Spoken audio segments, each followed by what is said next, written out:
అసలు ఇప్పుడు వచ్చే ప్రతి కార్ లో ఏబిఎస్ ఉంటుంది అండ్ గవర్నమెంట్ కూడా మ్యాండేటరీ చేసింది ప్రతి కార్ లో ఏబిఎస్ ఉండాలి అండ్ బైక్ లో కూడా అట్లీస్ట్ సింగిల్ ఛానల్ ఏబిఎస్ అయినా ఉండాలని. అసలు ఏబిఎస్ ఏంది, ఎందుకంత ఇంపార్టెన్స్ ఇస్తారు, అసలు ఎలా వర్క్ అవుతుందో చూద్దాం ఇప్పుడు.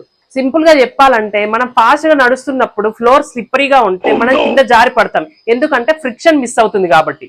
అదే మనం కొంచెం బ్రెయిన్ యూజ్ చేస్తే కింద పడకుండా బ్యాలెన్స్ చేసుకుంటాం. ఏబిఎస్ కూడా అంతే, అదొక బ్రెయిన్ లాగా మీ స్టీరింగ్ అండ్ బ్రేక్స్ కి. పానిక్ సిచ్యువేషన్స్ లో చాలా మంది సడన్ బ్రేక్స్ అప్లై చేస్తుంటారు, అప్పుడు కార్ స్కిడ్ అవుతుంది. అదే టైంలో రోడ్డు పైన వాటర్ ఉంటే ఇంకా మీ కార్ రెయిన్ డాన్స్. అదే ఏబిఎస్ ఉండడం వల్ల ఇలాంటి సిచ్యువేషన్ లో కూడా కార్ బ్రేక్స్ అనేవి టైర్ ని లాక్ అవ్వనివ్వవు అండ్ స్టీరింగ్ కూడా కంట్రోల్ లో ఉంటది. ఏబిఎస్ వల్ల బ్రేకింగ్ డిస్టెన్స్ కూడా తగ్గిపోతుంది.